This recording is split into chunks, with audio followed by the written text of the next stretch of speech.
Continuamos en la UNED y estamos en concreto en el grado de Criminología. Vamos a abordar el capítulo segundo. La criminología es una ciencia. Conceptos fundamentales. Los orígenes de la criminología como ciencia en el siglo XIX están ligados al auge de las ciencias naturales y a la utilización del método experimental, causal explicativo, que es el que utilizó la criminología.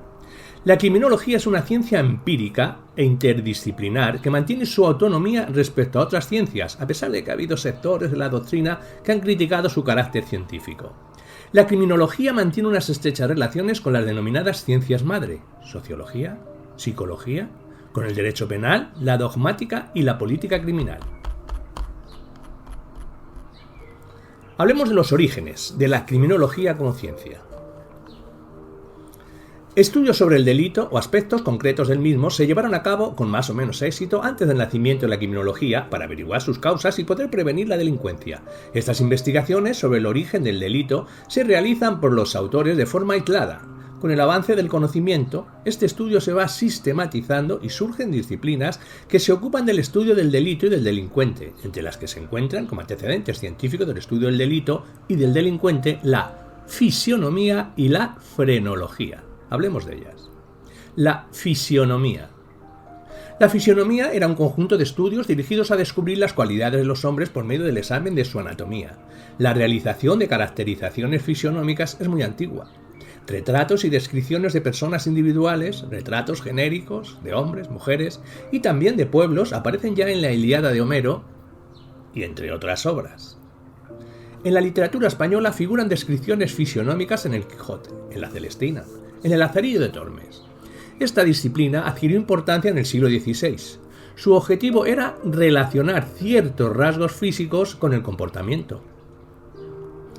La fisionomía buscaba determinar el carácter de las personas por la observación de los rasgos de la cara, fundamentalmente, aunque también en cuenta los miembros del cuerpo y otros elementos. De la Porta publicó en 1586 su libro De Humana Physiognomia, que es la primera obra que sistematiza los conocimientos fisionómicos a través de la observación de los rasgos. Realiza descripciones precisas centrándose en la cara y las partes que lo componen. De la Porta tiene ya la intuición de los tipos psicológicos y somáticos y esboza una idea de algunas tipologías que relaciona con estados de inmoralidad y delincuencia. Asocia la forma de los elementos de la cara a determinados tipos de delincuentes o de personas que sufrían determinadas enfermedades. En la realización de su obra, de la Porta utiliza un método experimental. Estudió los rasgos de ajusticiados, asesinados y de los presos en las cárceles públicas. La obra de él fue editada en latín e italiano y traducida al francés y al alemán. Entre los fisonomistas españoles destaca Silvestre Velasco, que escribió un libro de fisiognomía impreso en Sevilla en 1517, de Pedro Ciruelo, González de Salas, Antonio de Castro, que publicó la obra Fisonomía de la virtud y del vicio, Al natural sin colores ni artificios. La primera parte en Valladolid en 1676, el padre Feijoo, Jerónimo Cortés y Esteban Pujasol. En la obra de Jerónimo Cortés, Fisionomía y varios secretos de naturaleza, publicada en 1597, se recoge una descripción de los caracteres anatómicos relacionados con la criminología, por lo que se anticipa a la obra de Lombroso en casi 3 siglos, y existen bastantes similitudes entre ellas, como señaló el padre Montes. Esteban Pujasol publicó en 1637 la obra El Sol Solo, y para todos el Sol, de la fisiología sagaz y anatomía de ingenios, donde relaciona la fisionomía con la anatomía. Estudió las partes de la cabeza y recoge en el libro un grabado con la localización de las facultades mentales. El padre Feijoo criticó la fisionomía y puso objeciones a sus consideraciones. Lavater fue una figura destacada en esta disciplina. Consideraba que todo lo que pertenece al hombre deriva de un mismo principio y es homogéneo. El hombre es siempre uno mismo. Creía en la influencia de lo psíquico, en lo físico, y sus investigaciones las dirigió a descubrir las inclinaciones por la expresión facial. Publicó sucesivas obras sobre la materia, la primera en 1772, en Leipzig, en 2 volúmenes, que fue ampliando en las sucesivas ediciones hasta alcanzar los 10 volúmenes en los que describe los rasgos del rostro. De su obra, por su relación con la criminología, interesa el estudio que realiza de las fisionomías alteradas, donde describe al hombre de maldad natural, algunos autores han considerado el antecedente del delincuente nato, del Lombroso. La fisionomía es el antecedente de la antropología criminal, disciplina en la que destacó Lombroso, que también se ocupó del estudio de los rasgos fisonómicos de los delincuentes. La fisionomía tuvo unos inicios muy prometedores, pero no llegó a alcanzar la categoría de ciencia ni de arte, porque en su desarrollo no llegó a constituir un sistema de verdades generales.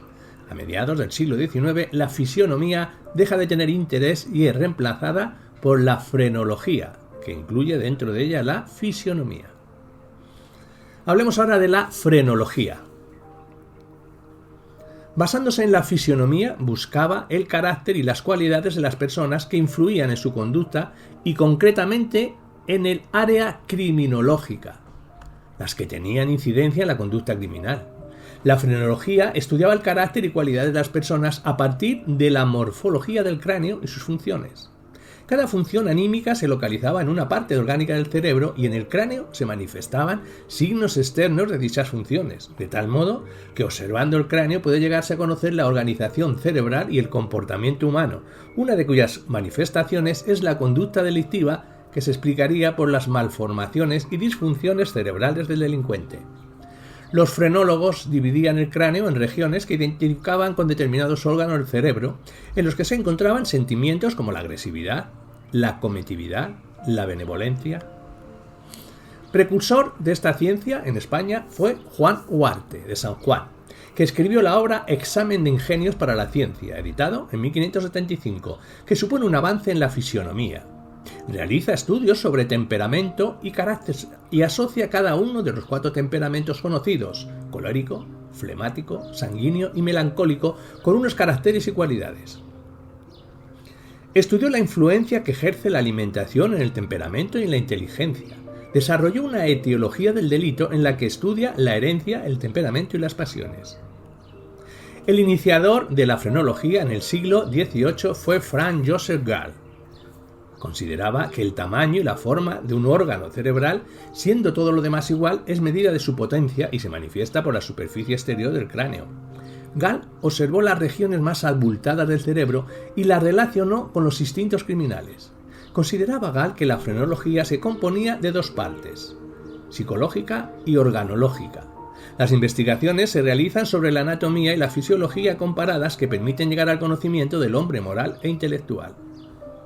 La obra de Gall fue continuada por sus discípulos Johann Gaspar Schönberg, Charles Combe y Charles Carver, que realizaron investigaciones en el ámbito de la frenología para averiguar las relaciones existentes entre las distintas regiones del cerebro y la conducta. Las investigaciones frenológicas se mantuvieron hasta el siglo XIX. En España, la frenología fue conocida porque se publicaron las obras de Gall. En esta disciplina destaca Mariano Cuví y Soler, que llegó a identificar 47 regiones en el cráneo, frente a las 27 que identificó Gall.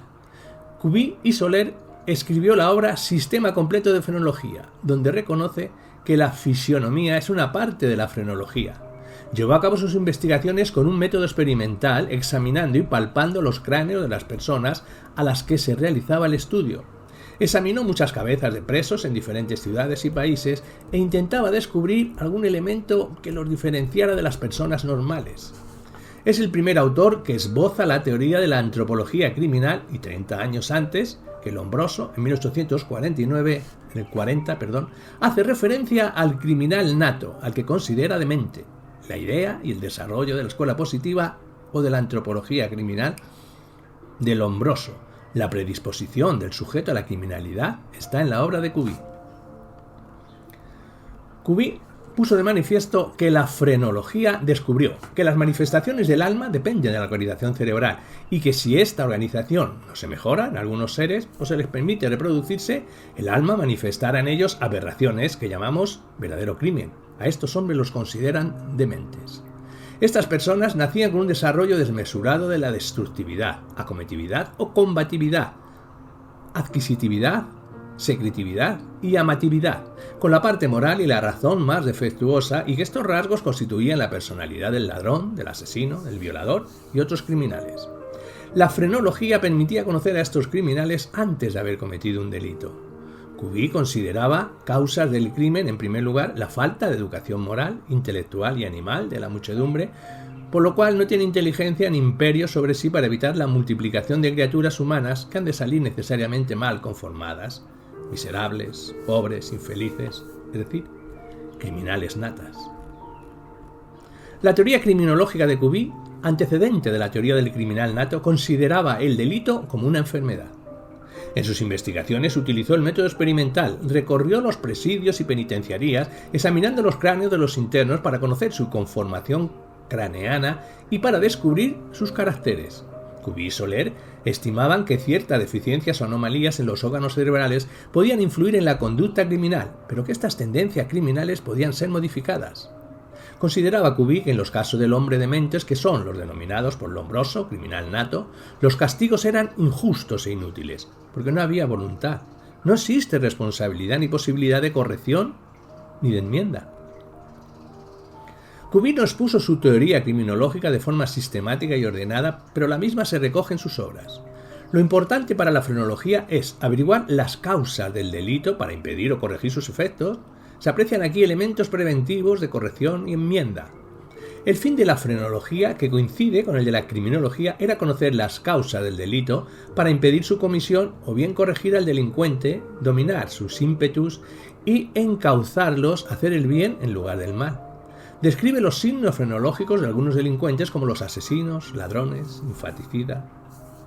Cesare Beccaria, en su libro Del deliti delle pen, publicado en 1764, es quien sienta las bases de la criminología empírica, al señalar que la sociedad debe estudiar científicamente los delitos y los medios para su prevención. Hablemos de antropología criminal.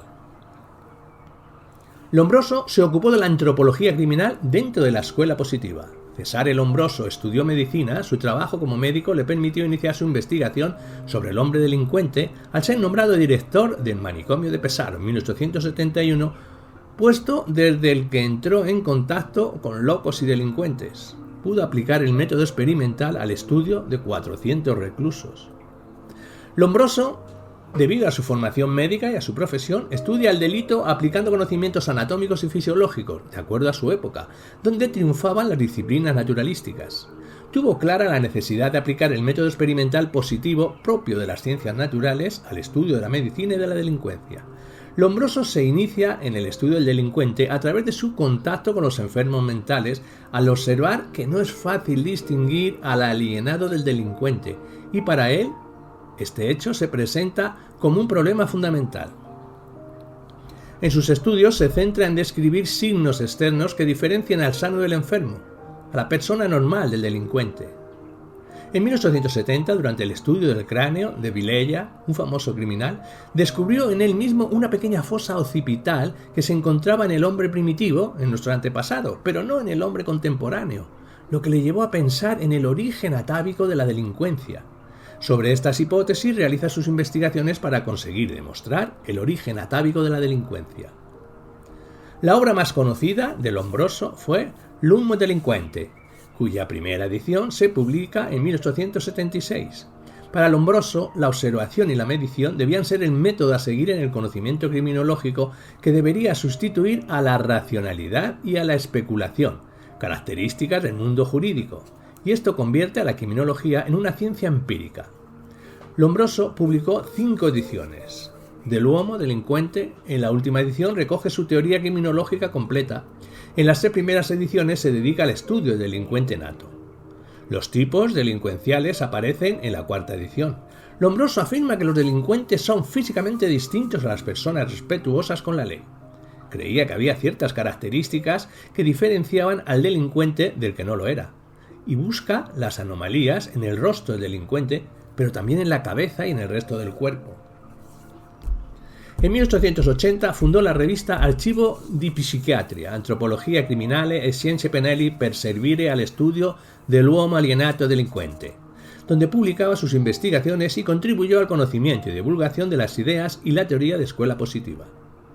La teoría de Lombroso tuvo mucho éxito, pero después de un tiempo fue objeto de fuertes críticas, destacando los defectos metodológicos y su escaso rigor científico. Hablemos de estadística moral o escuela cartográfica. Los autores de la escuela cartográfica podrían ser considerados con razones suficientes fundadores o padres de la ciencia criminológica. Esta se ocupa de la influencia del medio en el que se desarrolla la vida sobre la delincuencia. Máximo representante de esta escuela fue Quetelet, creador de la estadística moral, que era un observatorio social y antecedente de la sociología criminal. Quetelet es considerado padre de la estadística e impulsor, junto a Comte, de la sociología. Quetelet manifestó que uno de los principales efectos de la civilización es la reducción de los límites entre los cuales oscilan los elementos relativos al hombre. Las variaciones se producen con cierta regularidad en la sociedad, y hay variaciones legales y otras extralegales en las que se encuentra el delito. Quetelet, al elaborar, a principios del siglo XIX, las estadísticas de los Países Bajos y de Bélgica, observa la regularidad, la constancia en la repetición de los hechos estadísticos morales entre los que se encuentra el delito. El número de delitos que se cometen en cada país en el promedio de cada periodo es constante, con pequeñas oscilaciones. Quetelet manifestó que el delito es un fenómeno social producido por hechos sociales que son detectables y determinables estadísticamente. Los delitos se cometen cada año con precisión y regularidad. Las cifras totales de delitos se reproducen todos los años en el número de delitos y en los tipos de delitos, por lo que se pueden predecir numéricamente. Asimismo, reconoció la existencia de la cifra negra de la delincuencia, por lo que no se podía conocer con exactitud la cifra total de delitos cometidos, y admitía que existía una relación casi invariable entre los delitos conocidos y los no conocidos, la cifra negra.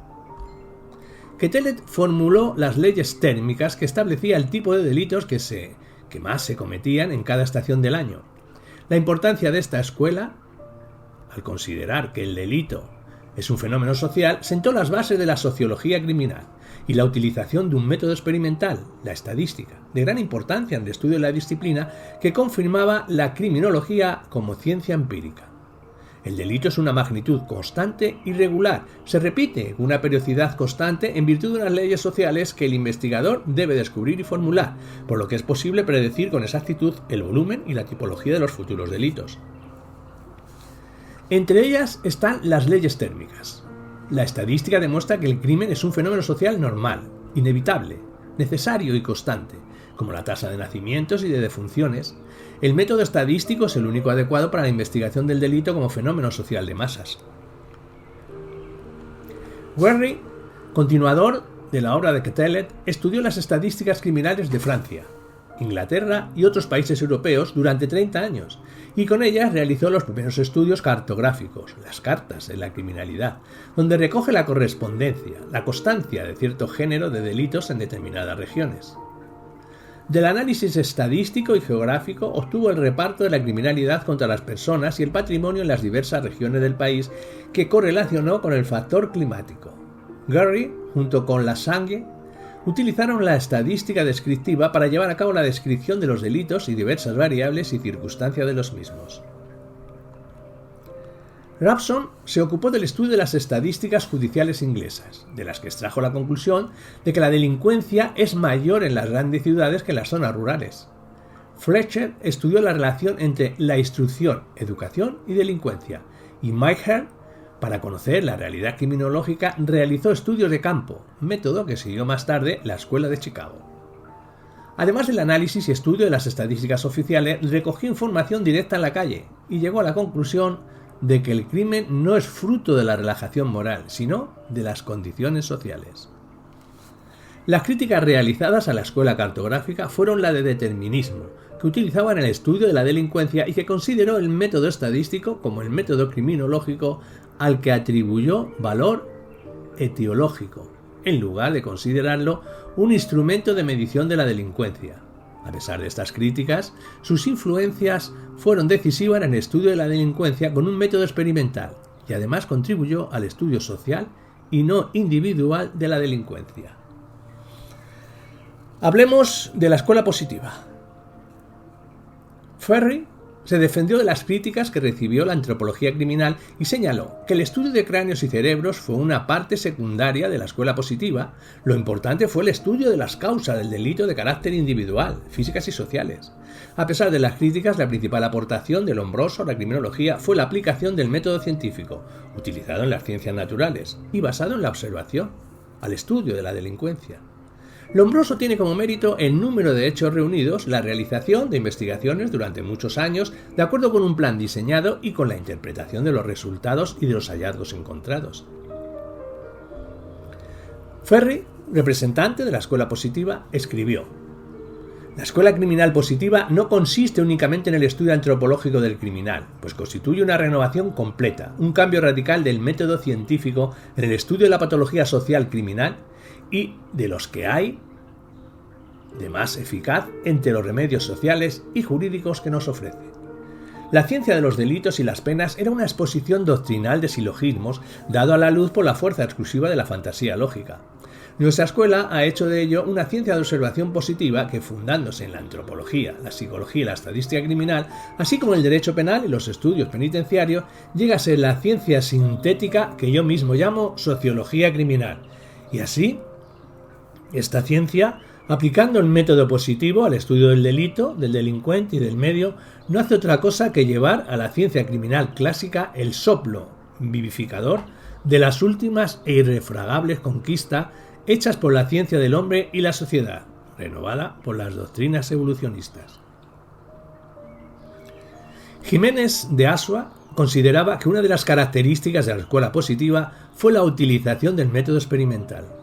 La escuela positiva utiliza el método experimental porque una ciencia no puede construirse solamente por una acumulación de datos, pues ello se convierte solo en erudición o enciclopedismo. El positivismo no solo era descriptivo, sino también causal explicativo.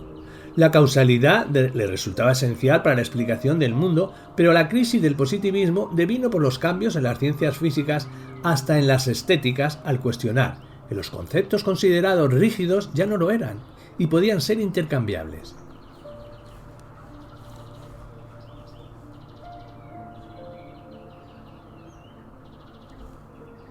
Los autores de la escuela positiva se circunscriben al movimiento cultural del positivismo filosófico, que defiende la idea que el verdadero saber, fuente del conocimiento real, es el derivado del método científico, motivo por el que tratan de aplicar la metodología de las ciencias naturales a la comprensión de fenómenos sociales, en este caso al estudio de la criminalidad. No obstante, lo novedoso de la escuela positiva no es tanto la aplicación del método científico al análisis de la delincuencia ya empleado previamente por los autores de la escuela cartográfica, sino la defensa de la idea de la determinación biológica del delincuente. La criminología como ciencia nació ligada al estudio de las causas del delito desde el punto de vista individual. Se quiere estudiar las causas que llevan al hombre a cometer un delito y las mismas hay que encontrarlas o se buscan dentro del propio individuo. La causa del crimen está en el propio delincuente. Hay que hallar lo que diferencia al delincuente del hombre normal. La escuela positiva puso el acento en el origen biológico de las causas de la delincuencia. Las aportaciones de la biología en esta época fueron determinantes para la elaboración científica y el nacimiento de la ciencia criminológica a través de la observación. La criminología, cuando se constituye como ciencia, es en el siglo XIX, con el auge del naturalismo, cuya premisa fundamental era que sólo tenía carácter científico y podían denominarse ciencia aquellas materias, saberes o conocimientos que pudieran explicarse causalmente, que existiera una explicación causal del fenómeno. Bajo estas premisas, la criminología, si quería llamarse ciencia, tenía que adoptar el método de las ciencias naturales y alejarse del método deductivo empleado en las ciencias jurídicas. En este contexto, la criminología, como ciencia, surge y se desarrolla en el paradigma causal explicativo. La escuela positiva, si quería que la criminología fuera considerada una ciencia, tenía que adoptar el método causal explicativo de las ciencias naturales, únicas disciplinas consideradas científicas, y con ese método causal explicativo tenía que hallar las causas que originaban el crimen, las causas de la delincuencia, y ponerlas en relación con sus efectos. Una vez encontrada la causa y puesta en relación con el efecto que produce, ya teníamos la explicación del fenómeno delictivo de la delincuencia. El positivismo se dedicó a buscar las causas de la delincuencia en el hombre y elabora una teoría de carácter individualista en el hombre que encontraba la explicación del fenómeno criminal. Bajo estas premisas, la criminología se definió como una ciencia empírica, porque se ajustaba al paradigma científico causal explicativo. Los positivistas mantuvieron una concepción reduccionista biológica del ser humano y además existieron distintas concepciones antropológicas que trataban de dar dignidad a la persona y que estaban enfrentadas al positivismo. La escuela positiva intentó dedicar una especial atención al delincuente, pero lo hizo sin tener en cuenta la consideración que merece como ser humano. Al considerar el delito, no vio en él el acto de un hombre, sino un síntoma de su inclinación al delito. La doctrina distinguía entre ciencias de la naturaleza y ciencias del espíritu o ciencias del ser y ciencias del deber ser, según tuvieran una naturaleza real o ideal o utilizaran un método inductivo o deductivo. Las ciencias de la naturaleza se refieren a sucesos y procesos que ocurren en la realidad y requieren de la observación y de la experimentación y verifican hipótesis. Las ciencias del espíritu producen enunciados y formulan proposiciones relativas a la relación entre signos. Utilizan la lógica y manejan símbolos formales y su finalidad es demostrar que las proposiciones que formulan son correctas. En esta distinción entre estos dos tipos de ciencia, la criminología se incluiría en las ciencias de la naturaleza, dado su carácter empírico. En la actualidad no se puede mantener esta distinción tan estricta entre estos dos tipos o clases de ciencias porque hay una conexión entre ellas y cada uno acoge elementos de la otra. El delito no es un suceso natural, sino un hecho humano y social, y solo puede comprenderse en un concreto contexto cultural, histórico y axiológico valorativo.